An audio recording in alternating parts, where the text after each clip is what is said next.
Tonight we are stepping through a wooden doorway so low you have to duck your head. The air inside is hot and heavy, laced with the scent of yeast and wood smoke, and so thick with flour dust that you swear you could scoop a handful straight from the air. You're in a medieval bakery, and if you think your apartment kitchen gets warm when the oven's on, you probably won't survive this one. The heat here is relentless, a smothering blanket from ovens that never really cool down. So, before you get comfortable, take a moment to like the video and subscribe, but only if you genuinely enjoy what I do here. Now, dim the lights, and let's ease into tonight's journey together. Your eyes adjust to the dim interior. The walls are darkened with soot, the rafters low and heavy. The baker wipes his brow with a flour-streaked forearm and mutters something about the bishop's steward coming tomorrow. You look around and notice something odd. Every loaf cooling on the wooden racks carries a strange impression. Some have simple crosses, others boast circles, scallops, or even what looks like the shape of a hand. It's as if every loaf speaks in symbols, whispering in a language you've never been taught. You lean closer. One round loaf has a slash that curls almost like a crescent moon. Another rectangular one bears what looks like a flower pressed into the dough. The baker isn't just making food, he's leaving messages. Of course, he would just say his following tradition. But you can sense there's more to it. Bread marks aren't random decoration. They're the fingerprints of this medieval world. Think about how you'd recognize a fast food chain today by its golden arches or a soda by the swoosh on its label. For medieval people, who mostly couldn't read, bread itself carried branding in the crust. And unlike your potato chips with their loud packaging, these marks are subtle, baked right into the food, and they carry both pride and protection. As you watch the baker prepare another batch, he kneads the dough with deliberate strength, folds it, and then with quick precision, presses a wooden stamp into the top before sliding the loaf onto a peel. The stamp is crude, hand-carved, and chipped from years of use, but the mark it leaves is clear. You realize you're watching a ritual that has been repeated for centuries. Mainstream history fact. In medieval London, bakers were legally required to mark their bread, so that if the loaf turned out light in weight, customers would know whom to complain about. Bread was serious business, so serious that the Assize of Bread and Ale, a law first enacted in the 13th century, laid out exact punishments for cheating customers. The stakes weren't small.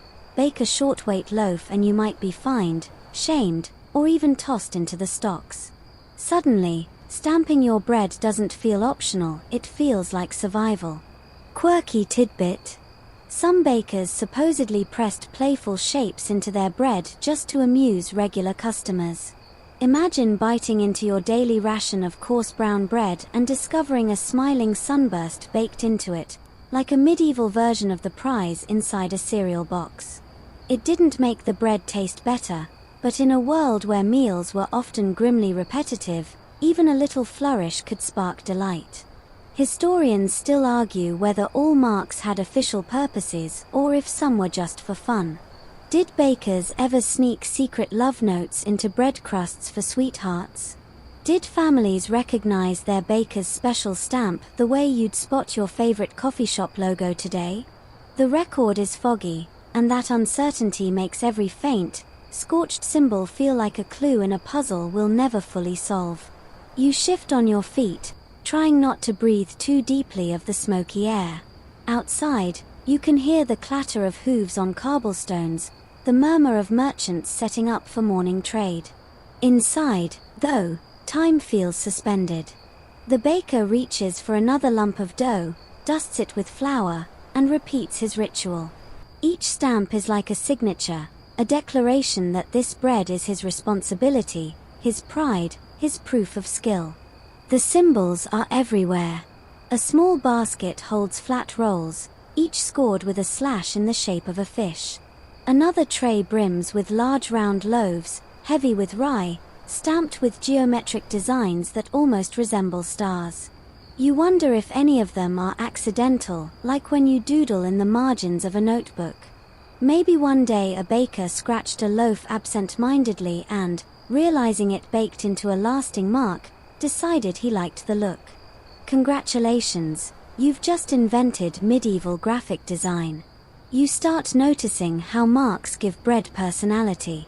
A plain round loaf suddenly looks dignified with a bold cross. A simple bun seems charming with a playful spiral. It's as if bread wears a costume to tell you who made it, where it belongs, or even how it should be eaten. You're no longer just in a bakery, you're in a gallery of edible art, where every piece is both sustenance and signature. And then, another thought drifts into your head. In a world where food shortages, famine, and fraud are daily fears, maybe these marks also act as quiet reassurances. A stamp says, "This loaf is safe. This loaf is honest. This loaf belongs to me, and I stand by it." The baker slides the stamped loaves deep into the glowing oven. The heat blasts your face and forces you to step back. You hear the faint crackle of crust forming, the sizzle of steam escaping. In moments, the marks that were pressed into soft dough begin to harden into permanent language, symbols preserved in golden crust. Some will be eaten within hours, their messages consumed and forgotten. But others, dropped, burned, or abandoned, may linger for centuries, waiting to be rediscovered. You glance once more at the cooling rack, at all the little signs left behind in bread. You've stumbled into a world where flour and fire combine not just to feed bodies but to speak silently, loaf by loaf. And though your eyelids grow heavier, the mystery of those marks keeps tugging at your thoughts, like a dream you're not ready to leave just yet. The oven door closes with a hollow thud, and you lean against the rough timber wall, staring at the racks of cooling bread. Each loaf seems to hum with quiet insistence, as if whispering a secret you're just on the edge of grasping. Your eyes trace the patterns in the crusts again, crosses, spirals, flowers, circles, and you realize these are not random scratches at all. They are symbols in rising dough, messages pressed while the bread was soft but meant to endure through fire. The baker, half distracted, sharpens a knife with a long rasp of metal on stone. He doesn't bother explaining the marks. To him, it's second nature. To you, though, it feels like stumbling upon an unknown alphabet, a written language that lives not on parchment but in loaves of barley, rye, and wheat. Think about how people today swipe their phones and send emojis, a heart, a laughing face, a slice of pizza. In medieval towns, bakers were already using their own shorthand, carving their marks into dough. A starburst here might mean pride. A scalloped edge might signal festivity. A plain cross, well, that one could be both religious and practical, ensuring the thick loaf bakes evenly by giving the steam a place to escape. The idea of edible communication feels strange, but in a world where few people could read words on paper, bread marks were both practical and poetic. They turned a basic necessity into a conversation, though a quiet one. You could read the crust of your loaf the way you'd scan the label on a can today, except instead of low sodium or organic, the message was more personal. This was made by Thomas the baker, from flour milled just down the road, and no, it's not underweight, so don't complain to the guild master. Mainstream history fact. By the late Middle Ages, many towns required bakers to have individual identifying marks, just like trademarks today. Authorities knew that bread fraud, selling loaves lighter than promised or mixing in inferior grains, could spark riots. Bread was the staple food, and tampering with it was like fiddling with the town's heartbeat. Marks pressed into dough became a way of holding bakers accountable, giving buyers a chance to point to a loaf and say, "This is his work." Quirky tidbit. Some medieval loaves actually bore impressions from household keys. Imagine using the heavy iron key to your cottage as a stamp, pressing it into the dough before handing it to the baker, so you'd be sure to recognize your loaf later.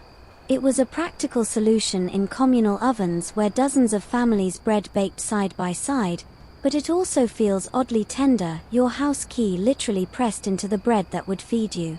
Like tagging your lunchbox before sending it to school, but with more yeast. Historians still argue whether all these marks were strictly functional or if some carried coded layers of meaning. Did bakers slip in symbols that spoke to apprentices, to rivals, or even to forbidden lovers? Or was a loaf with a flower stamped into it really just bread with a flower stamped into it? The debate lingers, because with bread, nothing lasts except, occasionally, a charred crust found in an ancient oven, frozen in time like a carbonized diary entry. You imagine the scene in a medieval marketplace. A woman picks up a round loaf and turns it in her hand, nodding when she recognizes the spiral score that says it came from her trusted baker. A child tugs at her sleeve, eyeing a smaller bun marked with a cheerful sunburst. A stern guild inspector scowls at a loaf bearing the mark of a man he's been keeping an eye on. Each pattern is a conversation piece, silent but potent. And you notice something else. These marks make the bread feel alive. They aren't just there for bureaucracy, they personalize food in a way modern packaging never could. Today, if you rip open a loaf of factory sandwich bread, you'll see uniform slices, sterile plastic, maybe a logo printed on the bag. Back then, the loaf itself was the logo. When you broke bread with your family, you were also breaking the unique story of the person who made it. The baker beside you sighs and wipes his brow again. He doesn't know you're marveling at his art. To him, stamping dough is just part of the rhythm, like tying his apron or sweeping ash from the hearth. But you can't help but wonder, what did the marks mean to him? Pride? Burden? A quiet thrill that his loaves would travel through the town carrying his identity on their crusts. And then there's the sacred layer. Even in this ordinary bakery, you catch a loaf stamped with a cross so prominent it feels less like a baker's brand and more like a blessing. Was it made for the church down the street, destined to feed pilgrims or priests?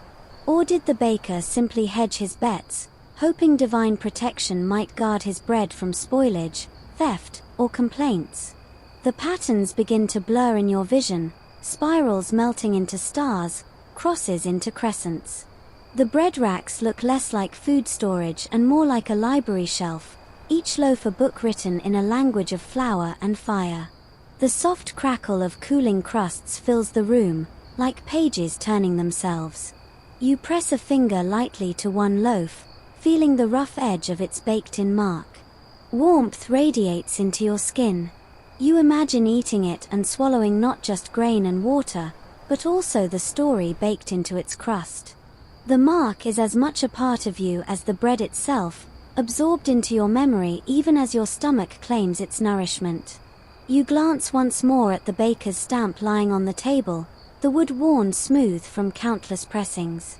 It looks humble, almost too plain to carry the weight of history. Yet without it, the bread would be just bread. With it, the loaf becomes a message. And you realize, you're not just wandering a bakery tonight, you're eavesdropping on a conversation centuries old, one spoken in the language of dough and symbol, of warmth and crust. A secret language that doesn't need words because it is already written in every loaf. The baker's knife scrapes once more, then rests. The room hums with the heat of the ovens, but your mind drifts beyond the bakery walls. Those little marks you've been studying don't exist in a vacuum, they're wrapped up in the entire machinery of medieval life. Guilds, taxes, and, yes, even hungry kings who wanted their bread guaranteed honest. You wander out into the street, and it's alive with the clamor of carts, the bray of donkeys, and the chatter of townsfolk. Somewhere not far off, the bell tolls from the guild hall, calling members to their duties. For bakers, those duties are both practical and political. You wouldn't think a humble loaf could stir up so much regulation, but in a society where bread makes up half or more of a person's daily calories, it's basically the fuel that keeps civilization from collapsing. And because people are people, cheating happens. A baker might be tempted to cut corners, add a little more bran, or skimp on the weight. So medieval rulers came up with one of the most elaborate food policing systems in history. In England, for example, there was the Assize of Bread and Ale, a law code first hammered out in 1266 that set strict standards for the price, weight, and quality of bread. It adjusted for the price of grain, so in theory, the law flexed with the harvest. You, standing there in your dusty boots, realize bread wasn't just food, it was a barometer of justice. Mainstream historical fact: inspectors known as bread weighers or ale tasters really did make the rounds, ensuring bakers weren't shortchanging customers. If you were caught selling underweight loaves, punishment could be severe. One London baker in the 14th century was famously dragged through the city on a sled with his bad bread dangling around his neck, a medieval version of a bad Yelp review, but with far worse chafing. And here's a quirky tidbit: because the punishments were so dreaded, many bakers baked what was called the baker's dozen. You've probably heard the phrase before, but here's the origin: rather than risk falling short, bakers often gave 13 loaves when customers ordered 12. That extra loaf was a cushion against human error, ensuring nobody got fined or humiliated. Picture yourself walking away with an armful of bread and muttering, "Well, I didn't need the bonus carbs, but thanks." Historians still argue whether all these regulations actually helped prevent famine or simply tightened control over bakers, squeezing them between the demands of customers and the heavy hand of rulers. Were the guilds truly protective associations for honest craftsmen, or were they bureaucratic traps ensuring kings got their tax share and citizens had someone to blame when loaves were too small? The evidence points in both directions, which leaves you standing there in the street, squinting as though the truth might be hidden in the smoke rising from the bakery chimney. The marks on bread suddenly seem less like playful flourishes and more like legal signatures. They're receipts baked into crust, ready to testify in case an inspector arrives. Imagine someone grabbing your loaf, squinting at the mark, and announcing, "This one belongs to Thomas, and he owes the guild 3 pence for light weight." It's paperwork you can eat. You pass a stall where children chase each other, their hands sticky from honey cakes. The merchant laughs but eyes his scale nervously. In this world, every merchant knows the weight of goods can bring ruin if miscalculated. Bread is no different, except the stakes are higher, because bread is life. It strikes you how strange it is. Kings in their castles and bishops in their cloisters were obsessing over bread just as much as bakers in their ovens. This was the great unifier, the daily necessity. Monarchs might wear crowns, peasants might wear rags, but both tore into loaves with equal hunger. And when rulers grew suspicious that bakers were cheating, it wasn't just about fairness, it was about maintaining peace. Hungry people riot. And nothing angers a crowd faster than discovering their bread is smaller than promised. You recall the baker back inside, stamping each loaf with care. That mark is now more than a symbol of pride, it's also a lifeline, proof he's obeyed the laws, given honest measure, and avoided the shame of public punishment. The mark means survival in a town where law and bread are stitched tightly together. Still, you can't help but chuckle at the irony. Imagine the weight of royal authority bearing down on something as simple as a round of rye. Somewhere, a steward scribbles in his ledger, tallying loaves the way modern accountants tally spreadsheets. But at least accountants don't get punished by being paraded through town with bad bread bouncing against their chest. Honestly, that punishment alone might have kept you too anxious to even open a bakery. And yet, despite the constant watch, bakers endured.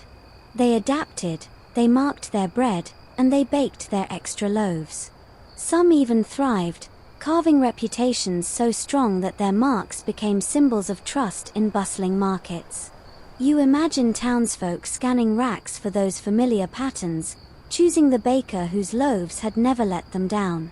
As you wander deeper into the market, the chatter grows louder. A boy sells apples, a fishmonger hawks his slippery wares, but you notice something curious: people glance at bread stalls with more intensity, more urgency, than anywhere else. They're not just buying food, they're buying reliability, protection against hunger, reassurance that tonight's meal will fill bellies and keep peace at the table. The Guildhall bell tolls again, echoing through the streets. Somewhere inside, men in long robes debate weights, measures, and taxes. But out here, where the bread is warm and marked, you see the real story: loaves as contracts, symbols baked into crusts to guarantee fairness. It's a strange kind of bureaucracy, one that smells like yeast and wood smoke. And as you watch another baker haul a tray of marked loaves to his stall, the truth hits you. Those little symbols are more than flourishes, they're survival strategies in a world where bread is the most important currency of all. Without them, chaos. With them, order. The secret language of bakers isn't just about creativity, it's about living under the gaze of guilds, taxes, and kings, and finding a way to keep bread both edible and trustworthy. You linger by the bread stall, watching townsfolk point and nod at certain loaves, their hands moving instinctively toward patterns they recognize. It dawns on you that these marks are more than symbols of law and survival, they're the baker's personal fingerprint, the medieval equivalent of a brand logo. Every swirl, every cross, every scallop pressed into the dough says, "This is mine." Back inside the bakery, the air is as thick as ever, but you see the rhythm more clearly now. The baker works like a craftsman, stamping his seal on wax, each loaf bearing his unmistakable touch. He doesn't just knead dough, he signs it. His mark is not only practical, it's a declaration of identity in a world where few people had signatures in ink. Imagine how powerful that was. In an era where parchment signatures were for nobles and clergy, the common baker could still make his mark, literally, on the thing everyone needed most. It's branding in the most intimate sense. You don't eat Nike swooshes, but here, the symbol is baked right into the food you chew. Mainstream history fact: in medieval towns across Europe, bakers were required to use their own distinctive stamp or scoring style to differentiate their loaves. In London, records show officials kept lists of marks registered to specific bakers. Each loaf was traceable, accountable, and uniquely tied to its maker. It was like running your own Instagram handle, but instead of followers double tapping, they were biting into your work. Now here's a quirky tidbit. Some bakers went so far as to carve their likeness into their bread stamps, tiny, crude portraits of themselves or their family crests. Imagine biting into a loaf and finding a squashed little image of the baker's own face pressed into the crust. It's either charming or mildly creepy, depending on how you look at it. Either way, it's branding taken to its most personal extreme. Historians still argue whether these personal marks were mainly about responsibility, so officials could punish bakers when loaves were light, or whether they also acted as advertising, a way to attract customers in crowded markets. Did townsfolk choose bread purely by weight and price, or did loyalty to a particular stamp play a role? It's a debate that lingers, like the faint scent of yeast long after the bakery doors have shut. As you watch, a boy comes in, clutching a coin in one hand. The baker greets him by name, takes the money, and hands over a small loaf marked with a spiral. The boy beams, as if he's received not just food but something familiar, like a friend's signature on a note. That's the power of these marks, they tether you to someone's skill, their reputation, their invisible promise. The more you think about it, the more you realize how clever this is. In a world where literacy is rare, where signs and symbols stand in for words, a bread mark is a perfect compromise. It tells you who made the loaf without requiring you to read a name. It's direct, memorable, and unlike ink on parchment, it's edible. Well, technically edible. Though you might chip a tooth if you tried gnawing the wooden stamp itself. You can't help but picture today's world if bakers had kept up the tradition. Imagine biting into a baguette with the Starbucks mermaid baked into the crust, or a donut embossed with the golden arches. Silly? Maybe. But in medieval markets, that's exactly how it worked. Your daily bread doubled as your baker's billboard. The baker pauses to oil his stamp, rubbing it with a cloth so it won't stick to the dough. You notice how worn it is, edges chipped, grooves softened from years of pressing into floury rounds. It's not just a tool, it's a family heirloom. Passed from master to apprentice, the same way you might pass down a name. He stamps another loaf, this time with a neat little cross. You lean closer, squinting at the mark. The loaf seems to glow faintly in the oven light, and you realize this isn't just decoration. It's identity, ownership, pride, and survival, all baked into one edible package. And perhaps, on some level, vanity. Let's be honest, bakers like to stand out. Just as a modern graffiti artist leaves a tag on a wall, medieval bakers left theirs on loaves. Some patterns were plain, others elaborate. A few were so ornate that you can almost hear a rival baker groaning, "Really, Geoffrey? Did you have to make your bread look like a cathedral window?" You laugh quietly to yourself, startling a stray cat that had crept in to beg for crumbs. The cat scampers away, offended. But the point lingers. Bread marks aren't just about responsibility. They're also about flair, about leaving your unmistakable stamp on the daily life of your community. Your eyes grow heavy in the dim light. The soft crackling of crusts cooling around you becomes a lullaby.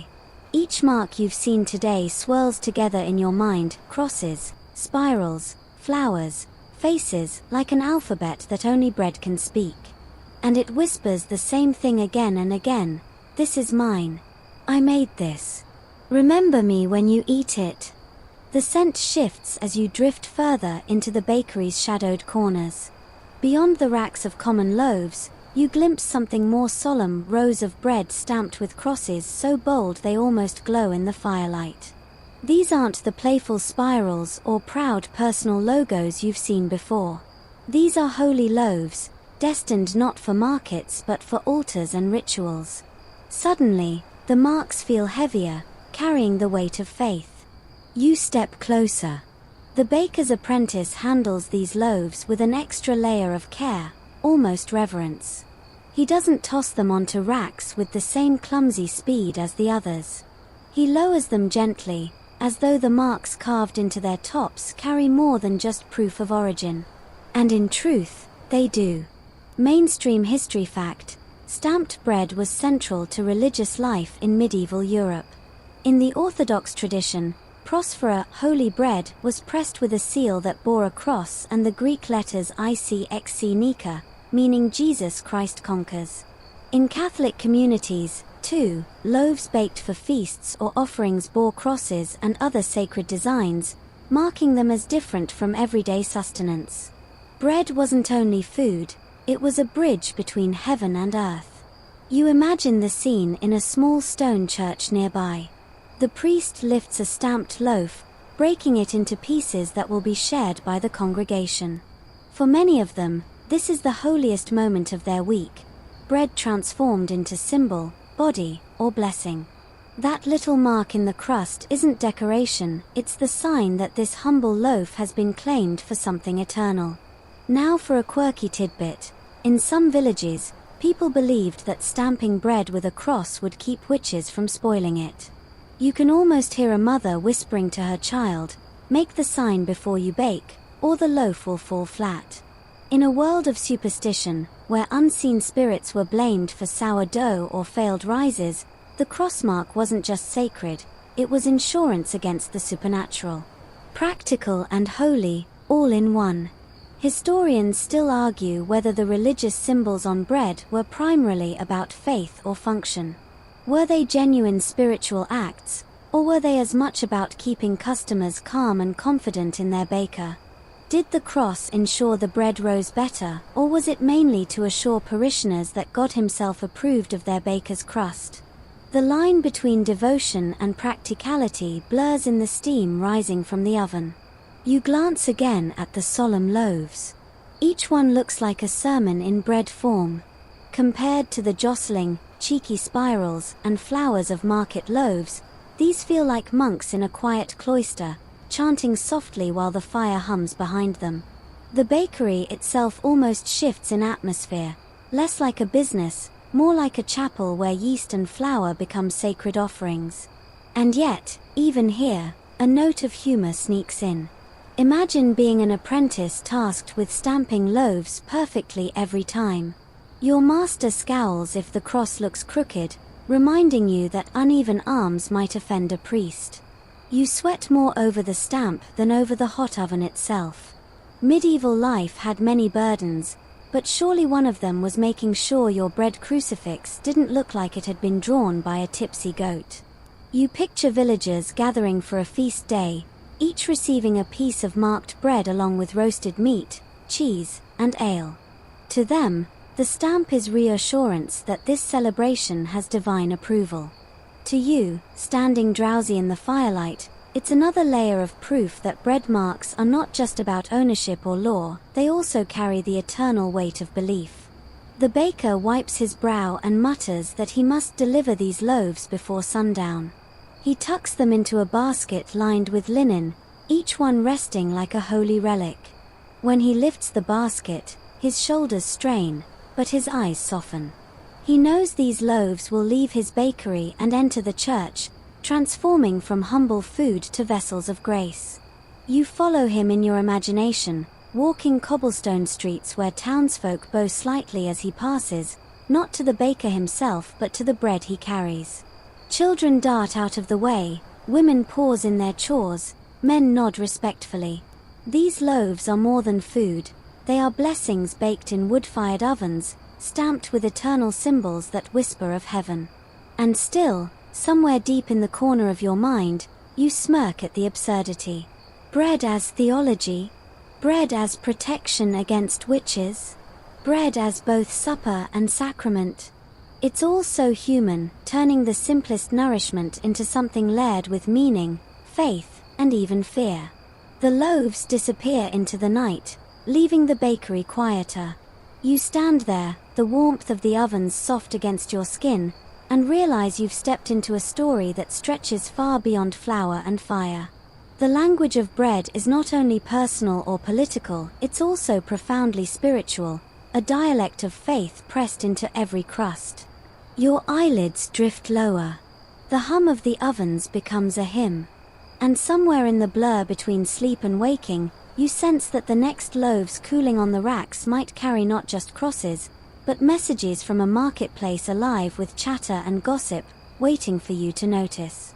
The holy loaves are gone now, carried off toward the church, leaving the bakery quieter, though still alive with the hum of the ovens and the faint hiss of steam.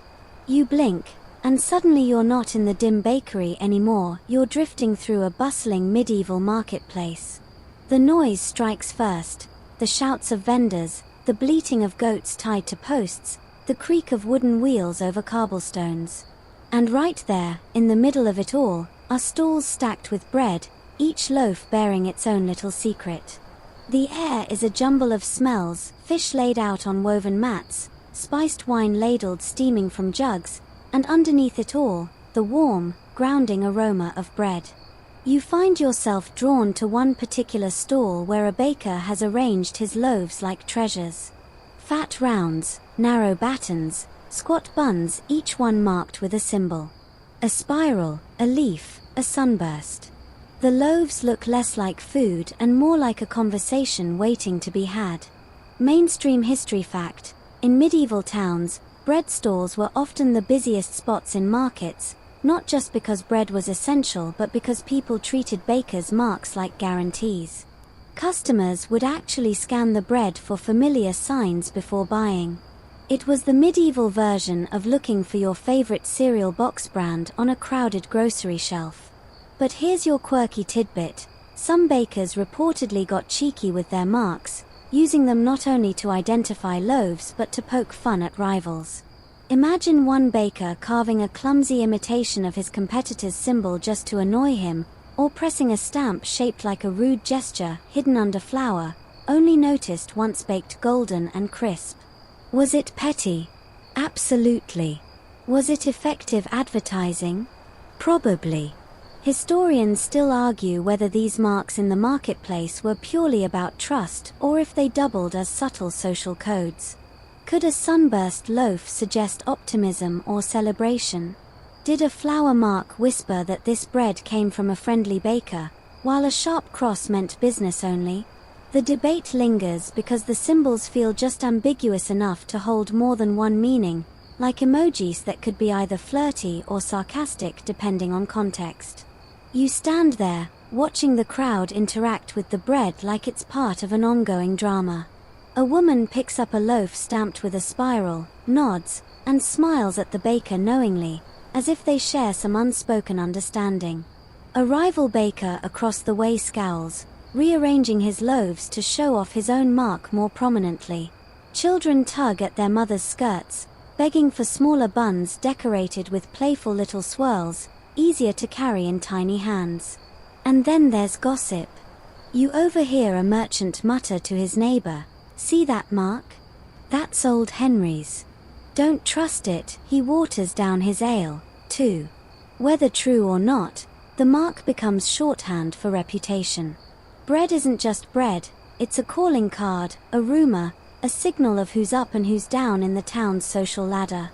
One loaf catches your eye.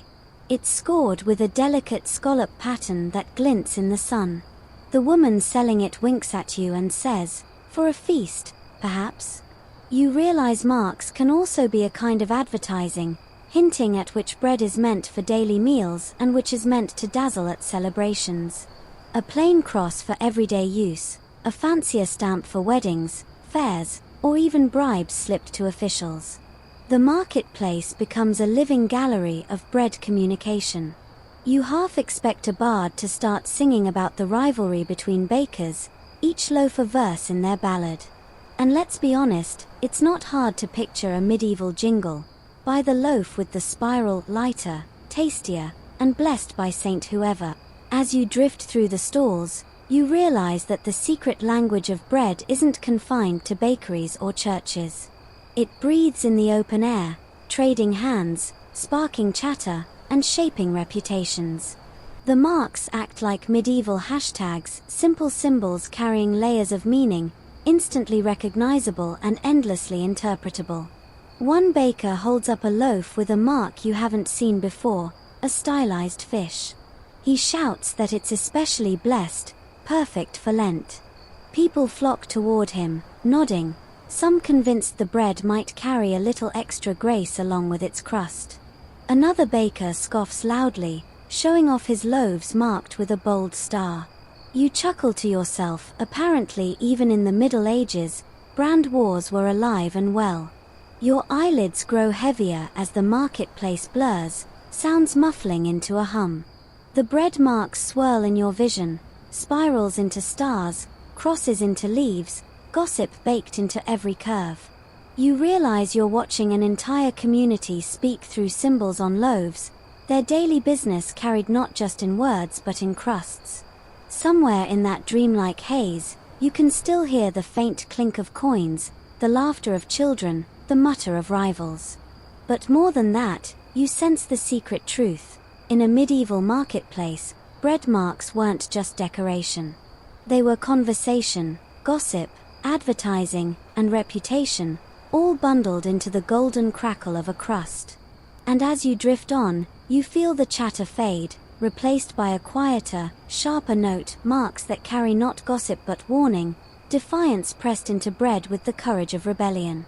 The marketplace fades, its chatter softening like the buzz of distant bees. In its place, you sense a different kind of energy, heavier and sharper. The loaves cooling on racks now don't just hum with identity or gossip, they bristle with tension. You lean closer and see symbols that aren't playful spirals or proud crests but something more cryptic, more dangerous. These are coded warnings and quiet rebellions, baked in crust when voices might be silenced elsewhere. The baker wipes his hands on his apron, glances at the door, and lowers his voice. He doesn't need to tell you what you already feel. In times of grain shortage, famine, or political unrest, bread marks become weapons, tiny but potent. A line here, a symbol there, and suddenly a loaf whispers resistance. Mainstream history fact: when famine hit medieval towns, bakers were often scapegoated, accused of hoarding grain or cheating customers. In Paris, records from the 14th century show riots sparked over bread prices. Loaves weren't just food, they were political powder kegs. The difference between a fair stamp and a false one could mean calm streets or mobs with torches.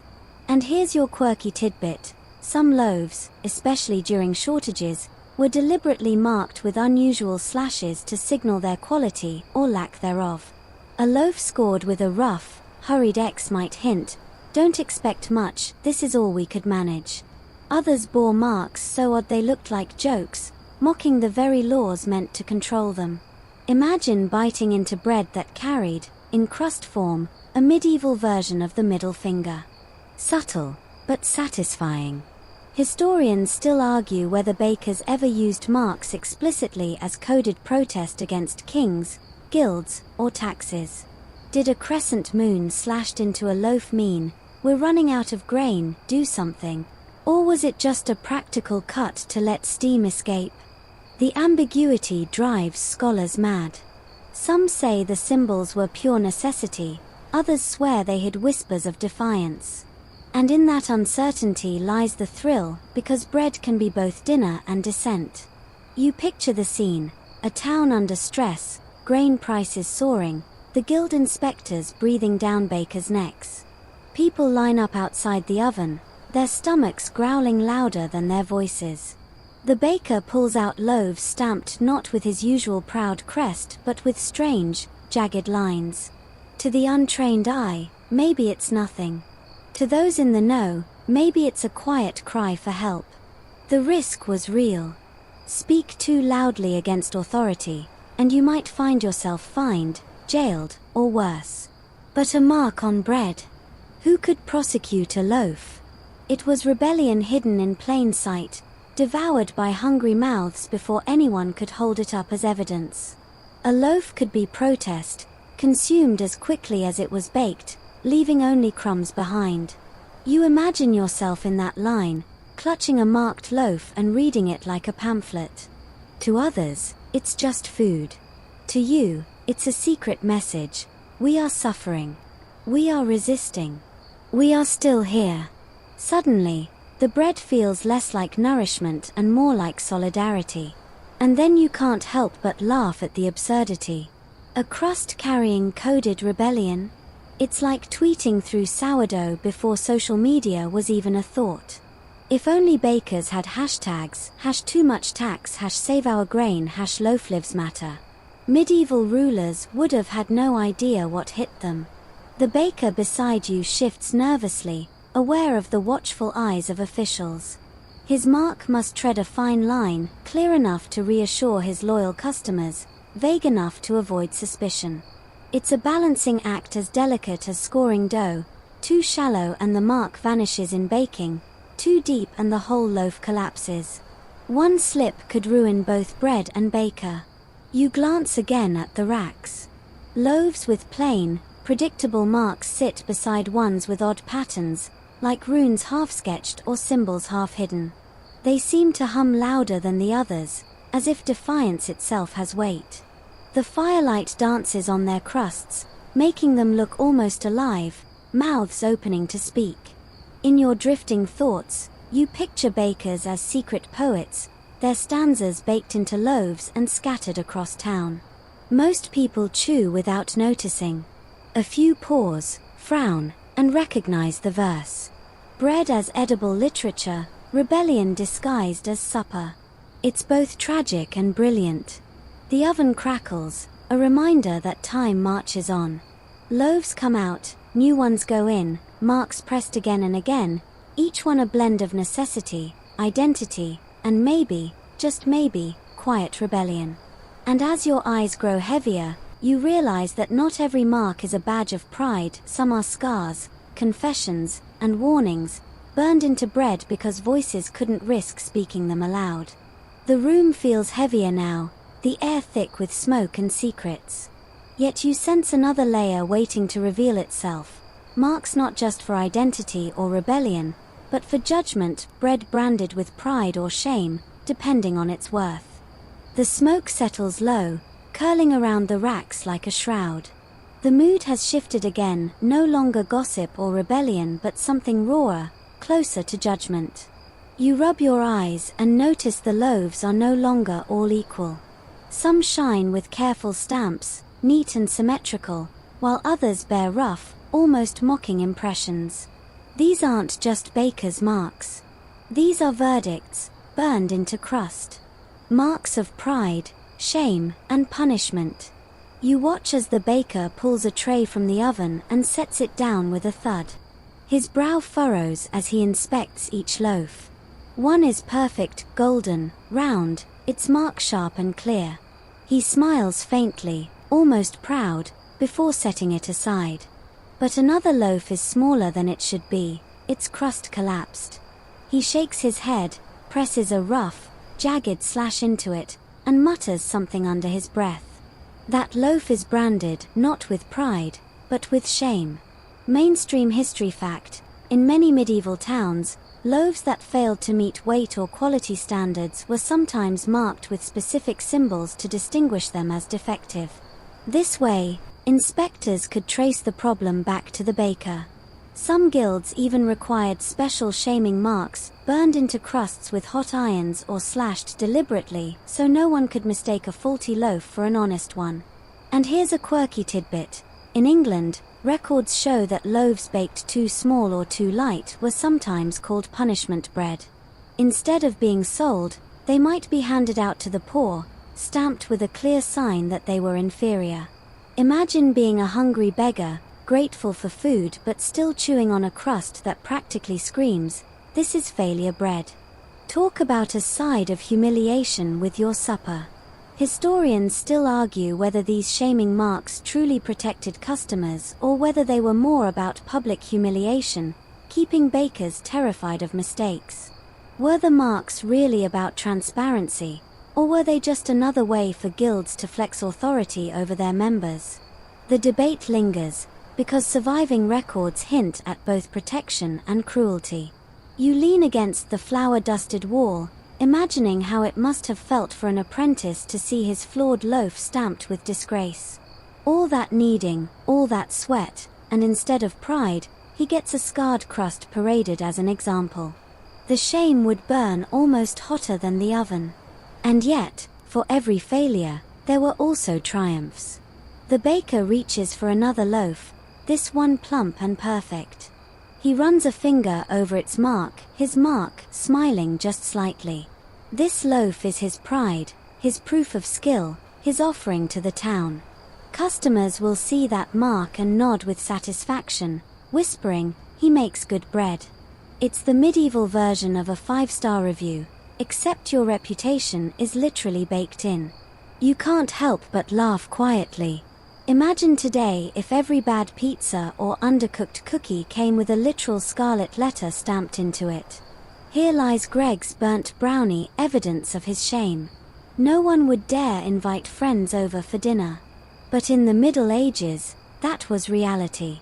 Bread itself tattled on you. And yet, there's something poetic about it. Bread became both mirror and messenger, reflecting the baker's best and worst. Each crust carried his story, triumph in golden marks, disgrace in jagged scars. It's accountability you can chew. As you drift further into thought, you picture public punishments. A baker caught selling underweight loaves is paraded through the streets, bread tied around his neck as everyone jeers. The loaves themselves, shamed, scarred, stamped, become props in the theater of justice. You almost wince, imagining the humiliation, the sting of laughter sharper than the smell of scorched crust. But pride lingers too. Not all marks were shameful. Some were celebratory, special stamps carved just for fairs, feast days, or royal visits. A baker who produced an especially fine loaf might decorate it with ornate symbols, almost like a trophy.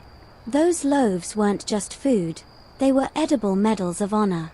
Imagine a guild competition where bakers displayed their finest stamped bread, crowds gathering to admire the artistry before tearing into the crust. You glance back at the racks. They look less like shelves of food and more like a court gallery. Every loaf is a defendant. Some walk free, golden and admired. Others bear the scars of their flaws. Together, they tell a story of pride and shame, of bakers standing trial before their own ovens. And in that heavy air, you sense something else stirring, marks that travel not just within this town, but far beyond. Designs that vary from place to place, crossing borders the way merchants cross rivers, carrying secrets of faraway ovens. The language of bread is about to grow wider. The judgmental hush of the guild hall fades, and the air shifts again.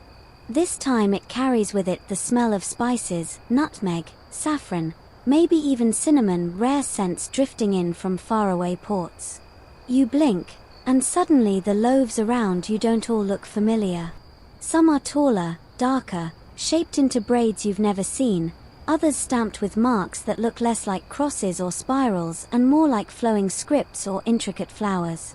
The world of bread has opened up, and you're standing at the crossroads of trade routes. Merchants bustle past, their carts creaking under sacks of flour, bundles of herbs, and wheels of cheese. Tucked among their goods are loaves, different sizes, different flavors, different marks. Some bear the simple lines of Northern Europe, others the curved elegance of Mediterranean patterns, and still others the bold geometrics of the East. Bread, you realize, doesn't just feed, it travels, carrying with it the fingerprints of the cultures that baked it.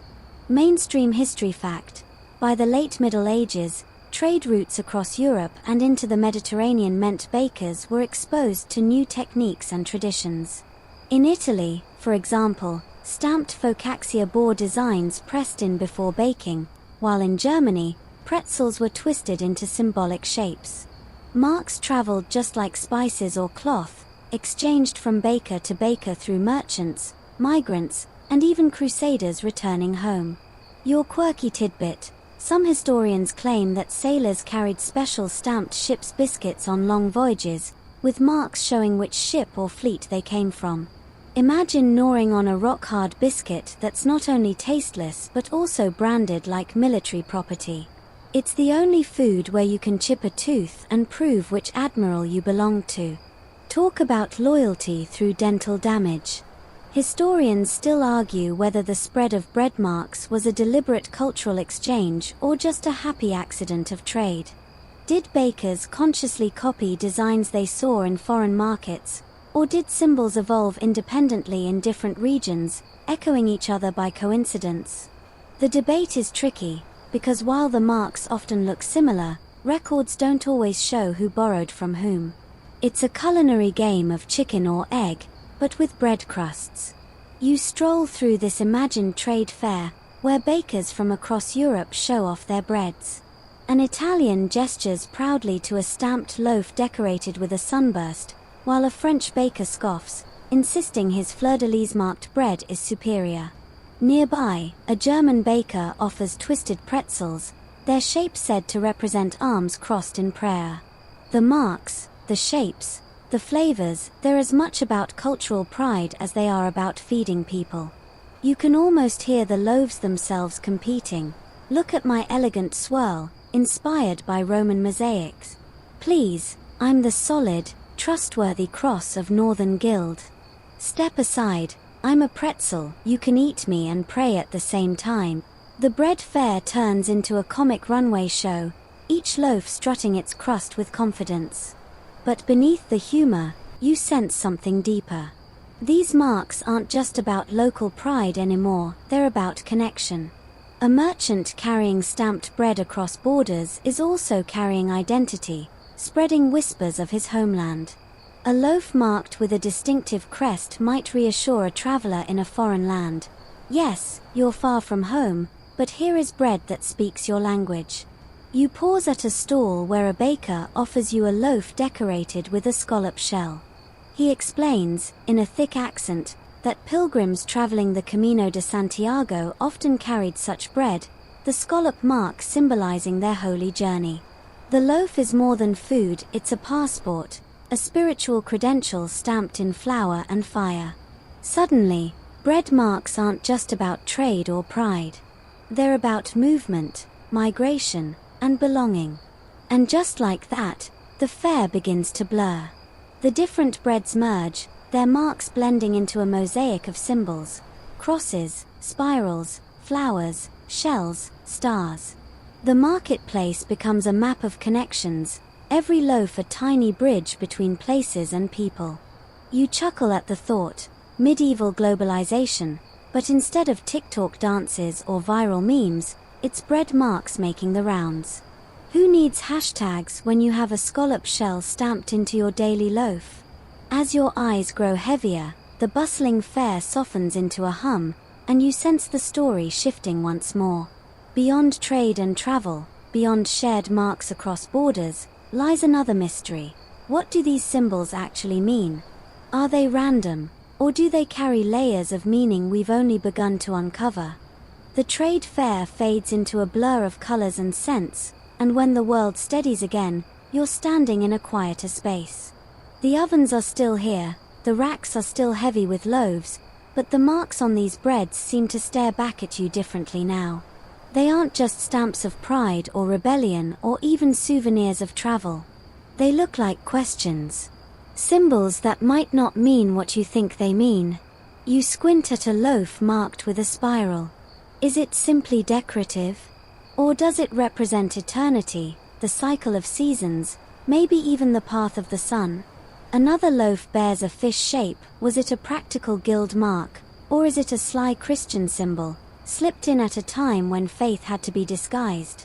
The crust whispers possibilities, and none of them feel definitive. Mainstream history fact: many bread marks remain ambiguous in the records. While guilds mandated clear stamps for quality control, the designs themselves often borrowed from symbols that had broader cultural or religious significance. Crosses, circles, and animals appear often, and it's not always clear if they were chosen for faith, folklore, or simple convenience. Your quirky tidbit: some loaves excavated from old ovens show marks so elaborate, stars within circles, or animals leaping, that scholars half-joke the bakers were moonlighting as amateur astrologers. Imagine a medieval customer biting into a loaf only to find it looked more like a zodiac chart than lunch. Congratulations, your bread is rising in Taurus. Historians still argue whether bread marks were ever meant as coded language in a literal sense, like runes or hieroglyphics. Were bakers actually embedding symbolic messages about faith, fortune, or politics, or were they just making practical, recognizable stamps? Some argue that we're reading too much into what might have been everyday doodles. Others insist that in a world where literacy was rare, symbols on bread were a natural place to store meaning. You tilt the loaf in your hands, tracing the lines. Imagine being a medieval villager who couldn't read or write, yet every day you broke bread marked with a sign. Over time, you'd assign meaning whether the baker intended it or not. A spiral might come to feel protective. A cross might bless your meal. A jagged mark might signal danger. Even if the baker just thought, well, that's easy to carve, the people eating the bread might weave their own stories into the crust. And isn't that the funny part? Symbols don't have to be intentional to gain power. Look at modern emojis, half the time they're used in ways the designers never expected. Who knew an eggplant would become, well, that? Maybe medieval bread marks had their own accidental double meanings, too. A symbol for safe bakery could, in a different context, become the medieval version of an inside joke. You glance around and see other marks glowing in the dim light. Some are bold and geometric, others delicate and flowing. Together they feel like a secret alphabet, half forgotten. If only you had the key, you think, you could read messages stretching back centuries. But the truth is, we'll probably never know. That's part of the magic and the frustration.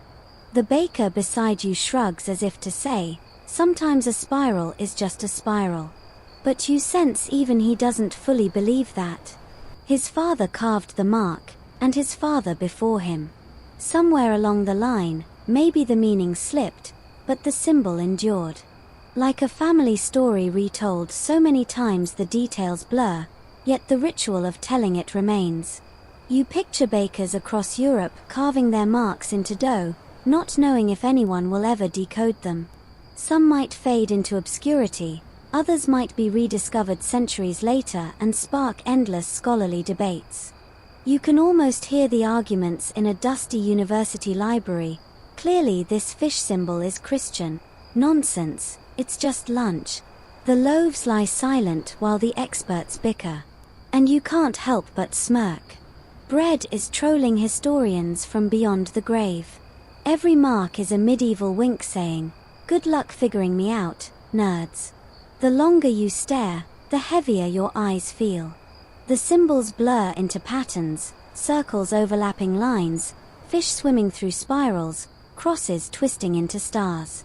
They're not just marks on bread anymore, they're dreams carved into crust, lingering long after the loaves themselves have turned to crumbs. And as you sink deeper, you sense another shift.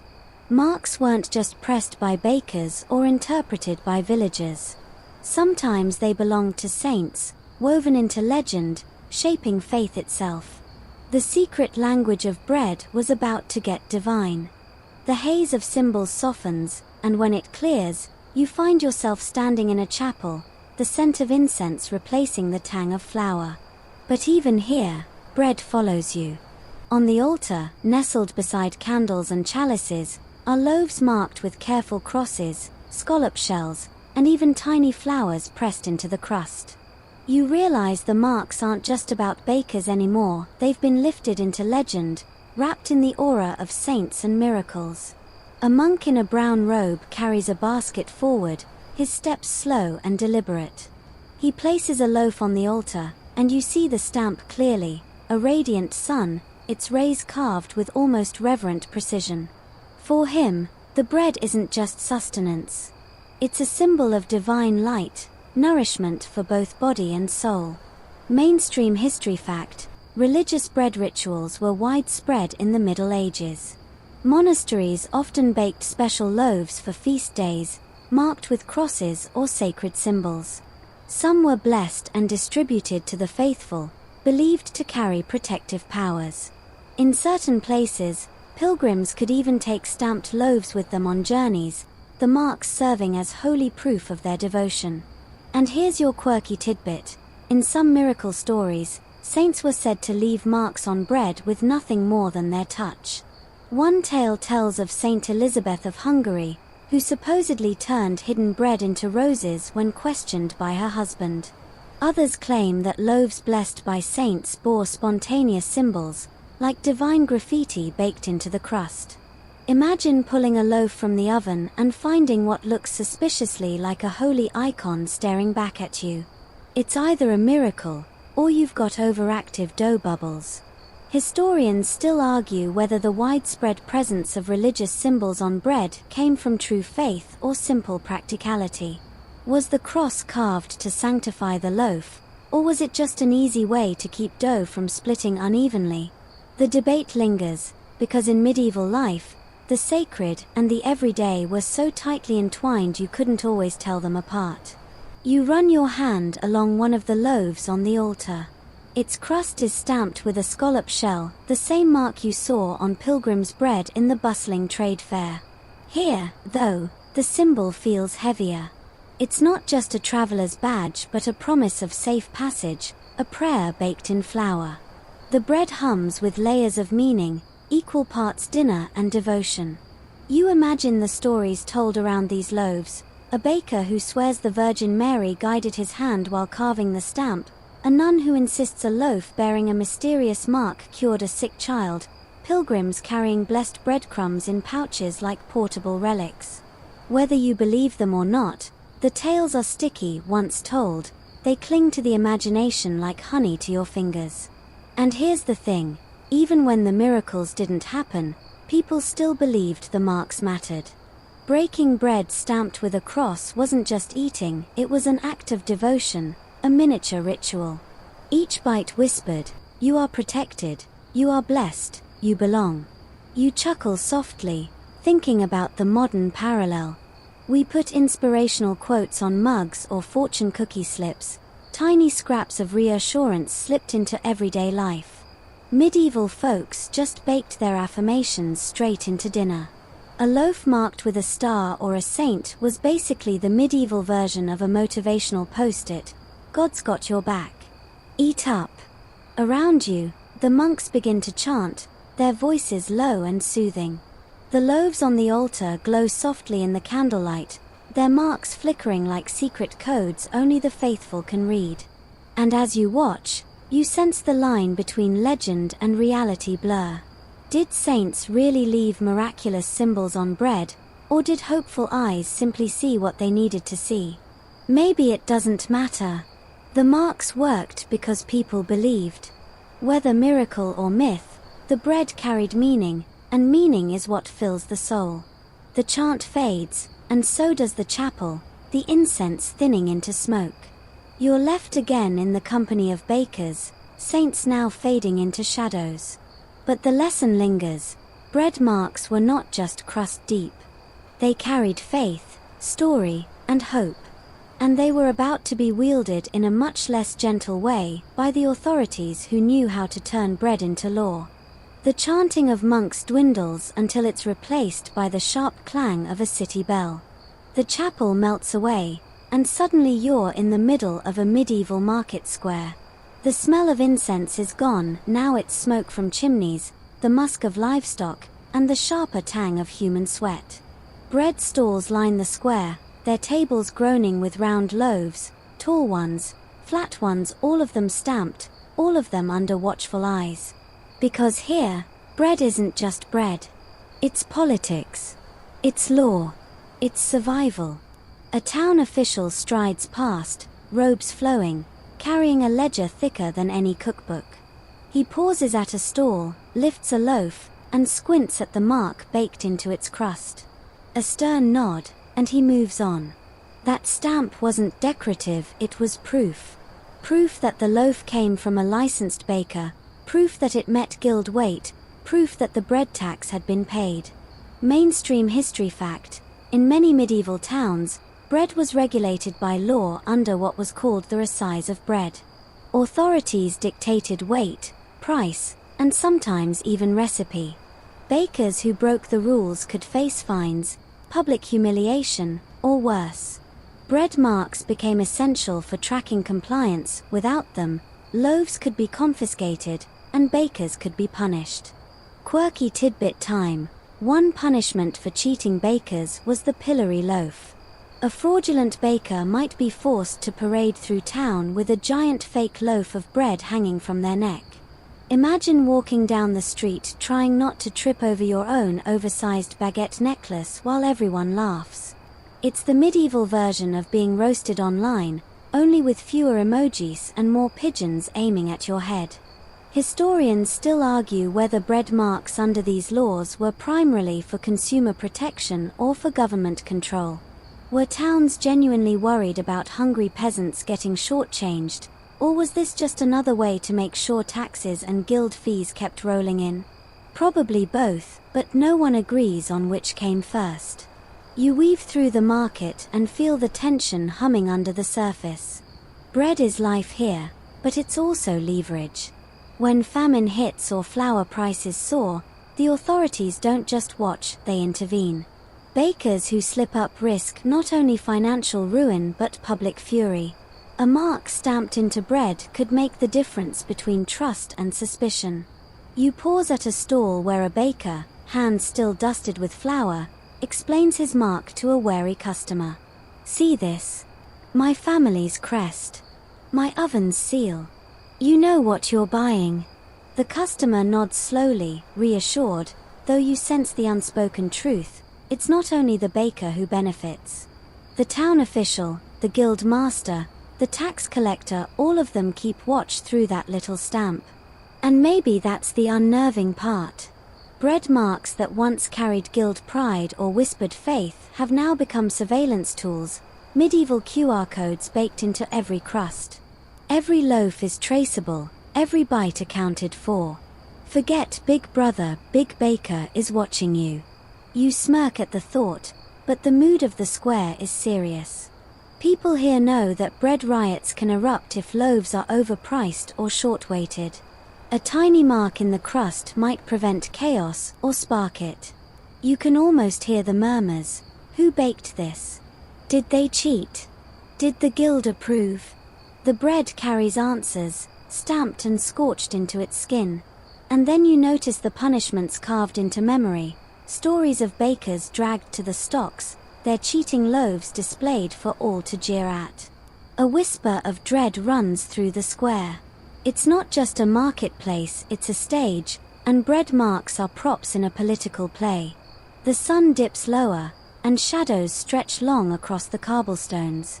The market quiets, but the lesson lingers. Bread marks, once tools of pride and protection, have become instruments of power. They regulate, they discipline, they control. You can almost feel the weight of it pressing down. And just when you think the story might settle here, another breeze catches you, the scent of something sweeter, lighter. A fairground hums in the distance, and suddenly the marks aren't about taxes or punishments anymore. They're playful, curious, maybe even a little frivolous. The secret language of bread is about to get fun. The square fades behind you, its stern officials and ledger-wielding clerks dissolving like chalk in rain. What takes its place is brighter, lighter, tinged with laughter. You find yourself on the edge of a fairground, banners snapping in the breeze, jugglers tossing pins, children darting between stalls sticky-fingered from honeyed almonds. And yes, tucked among the performers and peddlers, the bakers are here too, only now their marks feel less like law and more like play. You drift toward a booth where loaves sit not in strict rows but piled like treasure.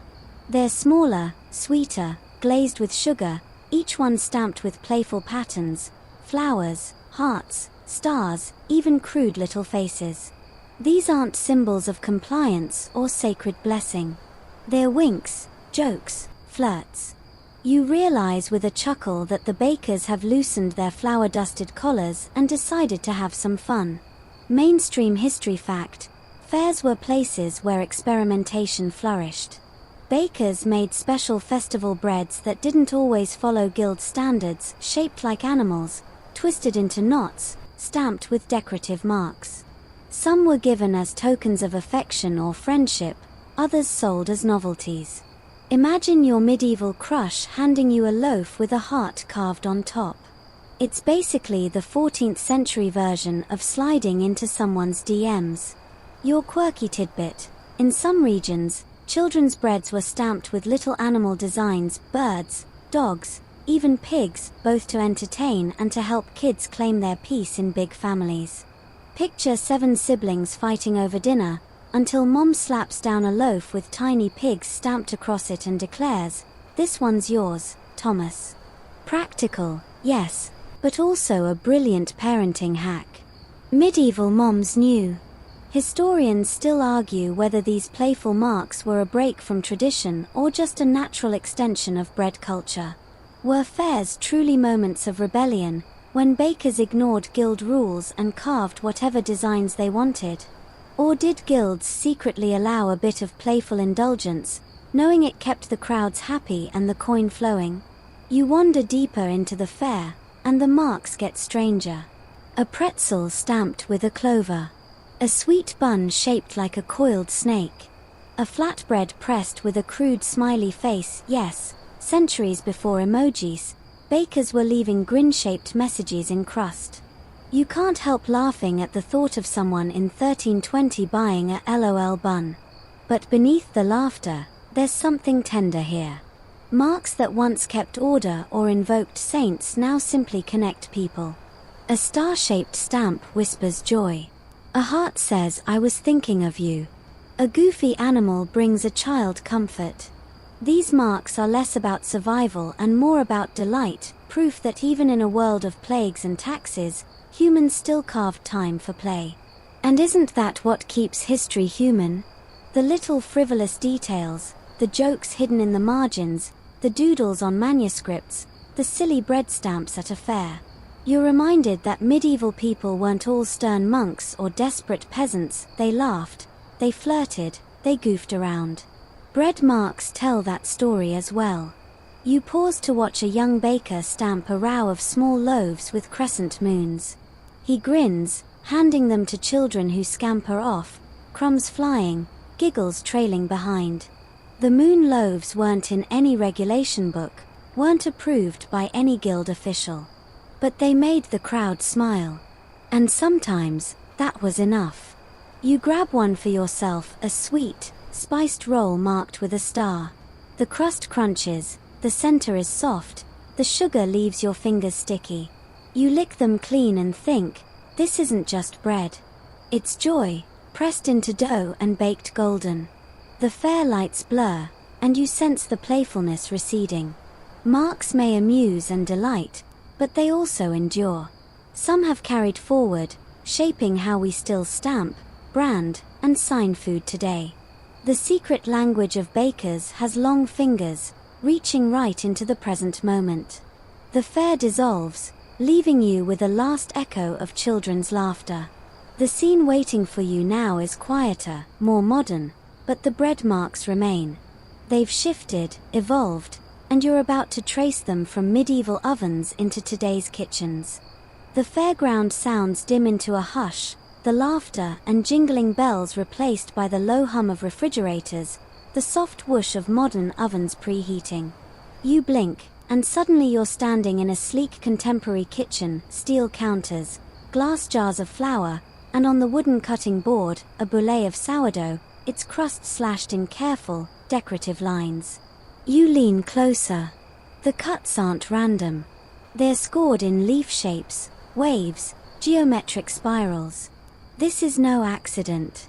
It's the 21st century echo of those medieval bread marks, different tools, same instinct. Mainstream history fact: sourdough scoring today has become both practical and artistic. Practical because it controls how the bread expands in the oven, preventing random splits. Artistic because bakers, professional and amateur alike, have turned it into a form of expression, carving personal signatures into the crust. Scroll through social media and you'll see loaves as ornate as stained glass windows, each slash telling a story.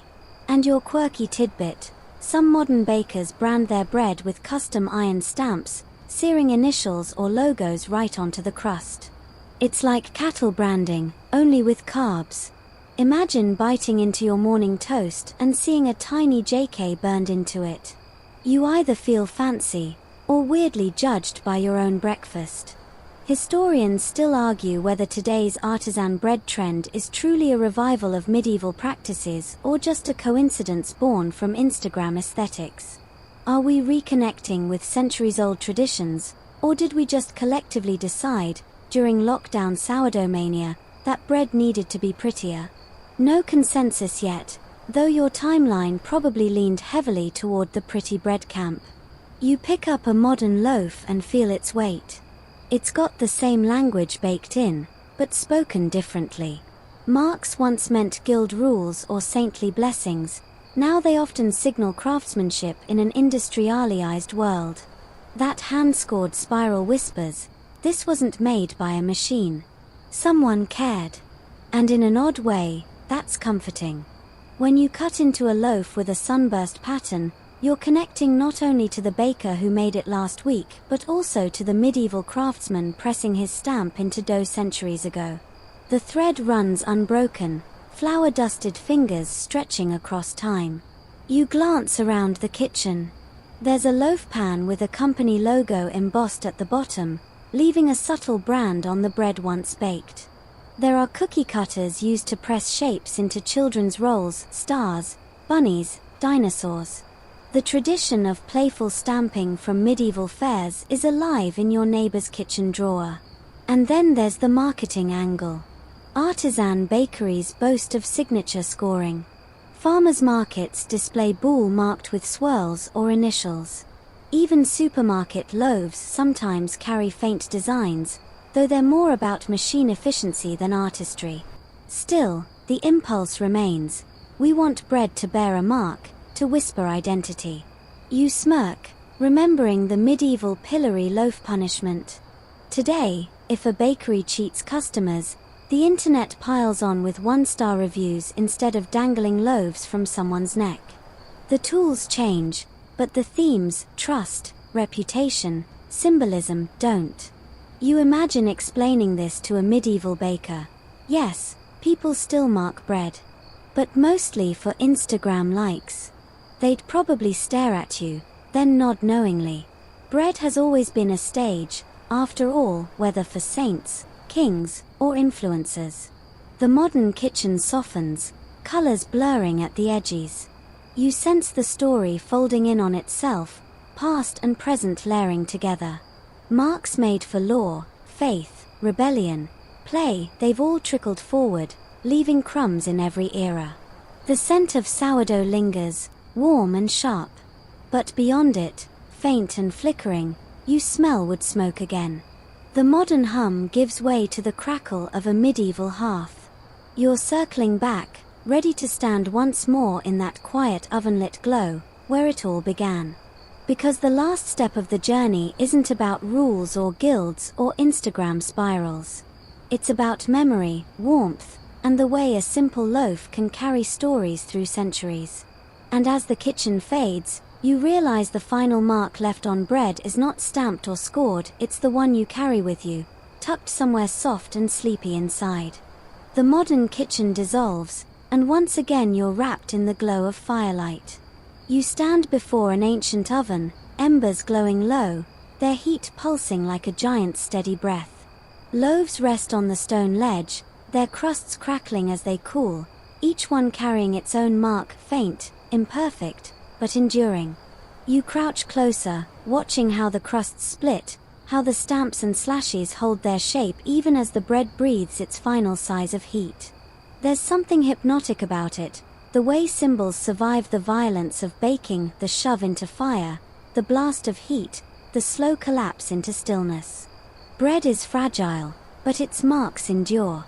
Mainstream history fact: archaeologists have uncovered charred bread from places like Pompeii and Viking settlements, some still bearing faint impressions of bakers' marks.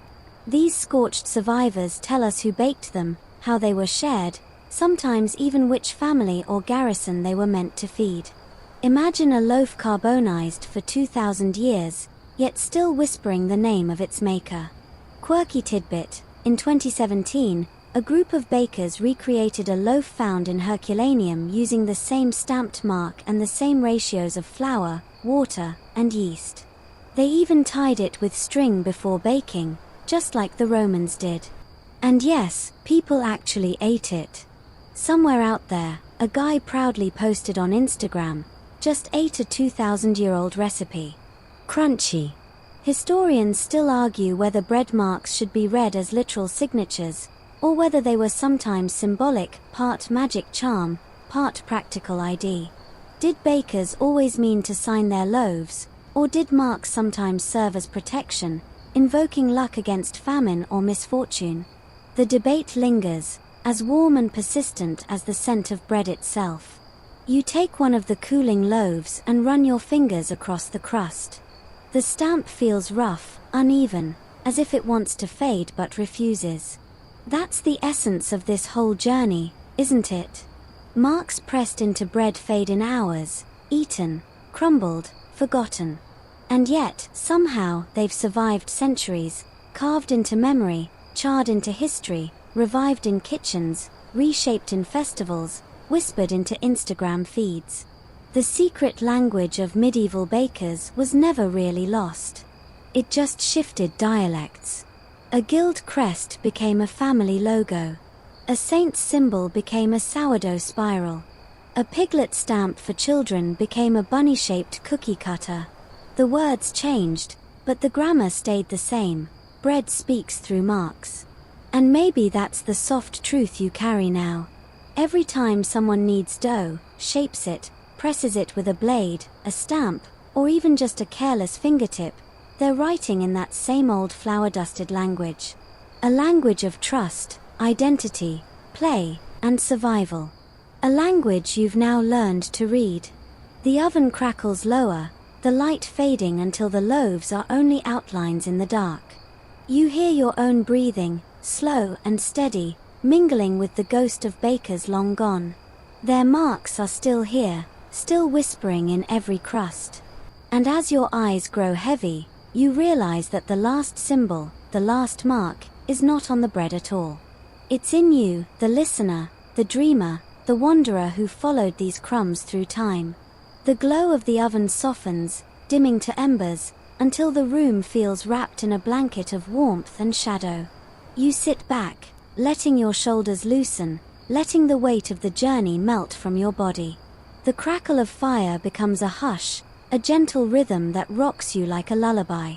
Every loaf you saw, every mark you traced, it all begins to blur into a single soft memory, patterns curling like vines, spirals drifting like smoke, tiny animals and sacred sigils dissolving into something quieter, something simpler. Just bread. Just warmth. Just the small comfort of knowing that, for centuries, people have marked their loaves not only to survive, but to connect, to play, to share. Your breathing slows, steady now, like the rise and fall of dough left to rest. The stories no longer press for attention, they drift, like crumbs brushed from a table, carried away on the breeze.